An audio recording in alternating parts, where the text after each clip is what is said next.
Everybody, just want to welcome you to my live as I tackle this question, this dilemma that people have experienced, or maybe you've actually felt this way with somebody who is dealing with some personal issues. And it's this response that sometimes we've either heard or we've given. Shouldn't you be over that by now? Okay. Somebody's working through inner healing deliverance. They're working through their healing journey. It's taken a long time and they're talking about it again. And they hear, shouldn't you be over that by now? Okay. Or maybe someone has exhausted you with their story and you are asking yourself, shouldn't you be over that by now? All right. I really want to just talk from my heart about that. And I'm going to do that in just a moment. Just really speak from my heart and help you to maybe get some perspective from both angles. And then you can maybe look at that again with a little bit more, understanding perhaps. So what's going on? We are starting the Inner Healing Deliverance Handbook online course tomorrow. So I hope you registered. We're still taking registrations. We have a really good group.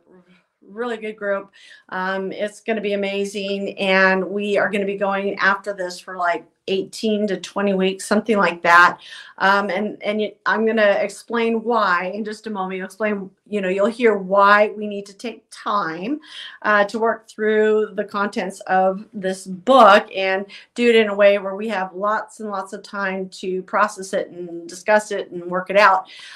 So make sure that you register, make sure you get my book. And I've been hearing constant and consistent feedback. It is really changing people's lives already. It's really helping them work through some stuff and giving them some language and a road to walk some things out on. Okay. So anyway, that's happening tomorrow.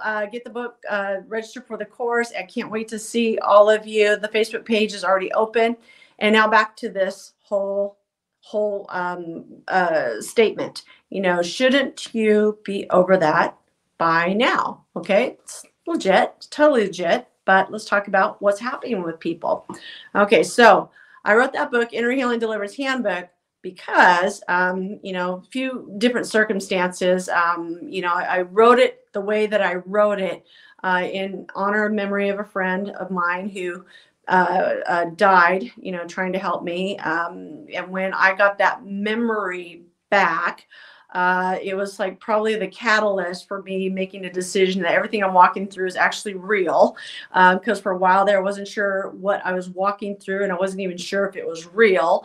And so when I had the memory of my friend dying, trying to help me, and I write about that in the book, that was the catalyst for me to write the book the way that I did. So those of you who read it, you understand what I'm talking about, that I just went there. Okay. And so I, basically, the short story is I got my memories back when I was 47 years old, memories that I had basically suppressed,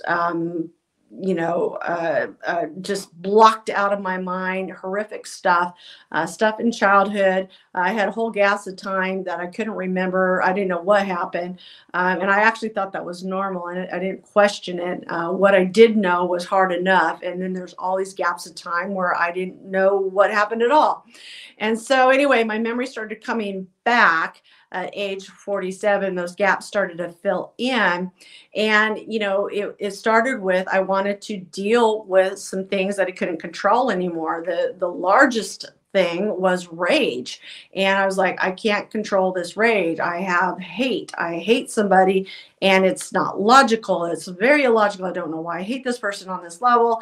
And, and I was trying to suppress it for decades and it was taking over my world. Okay. And so I decided to get some help for that. And that's what opened the Pandora's box in my life. And all these memories started to come back. Okay. And I realized I was in trouble. I realized I'm not sure that I can handle what's coming up right now. I've never even heard of this, from anybody that I know. I've read about it, but nobody that I know is going through this or has gone through this on this level.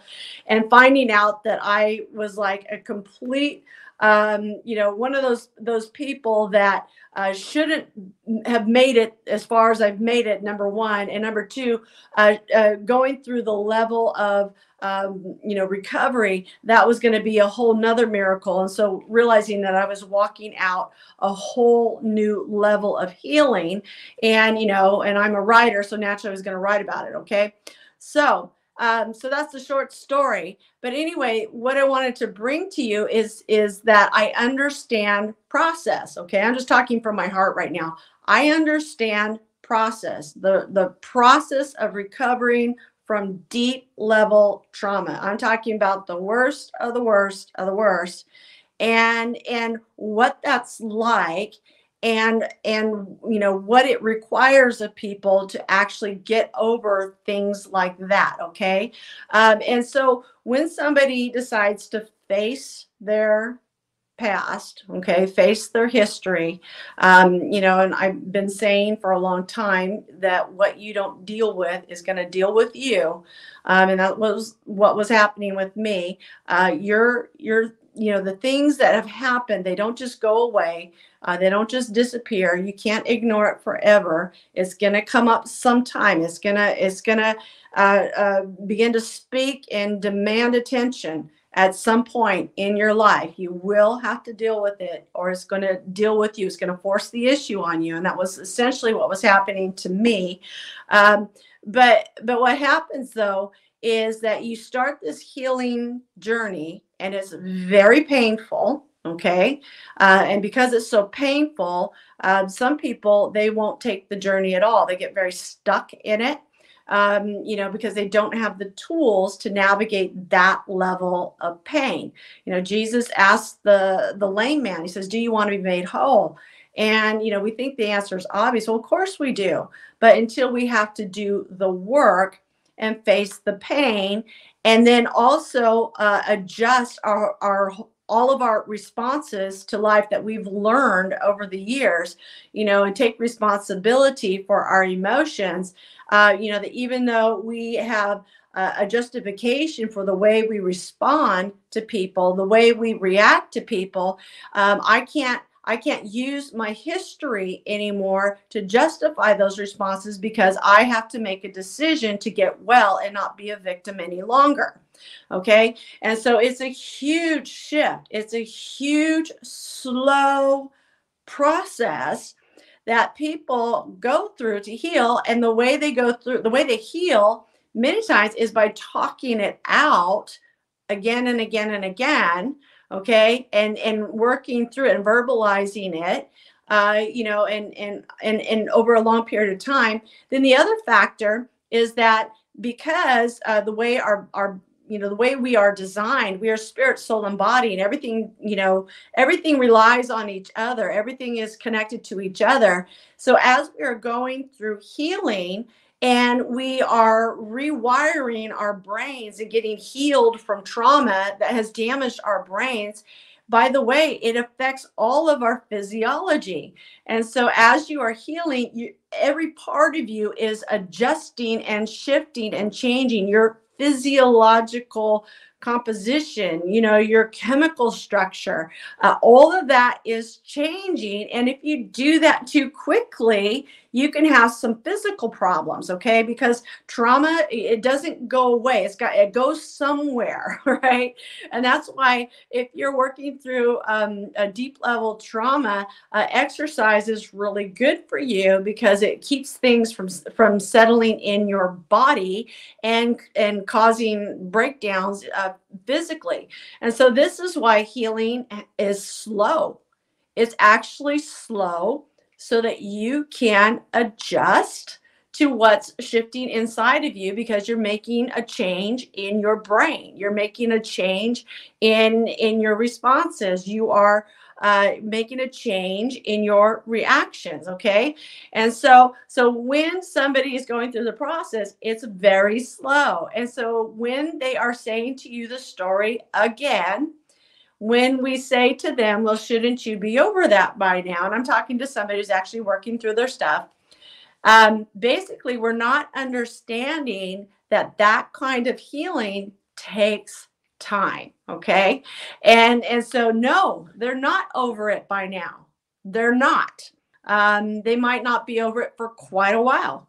And that's the whole thing with recovering from that level of trauma is, we have to be patient with the process for our own selves, and people around us need to be patient as well. Now, I do understand that some people, they choose not to be well, and there's a tension there.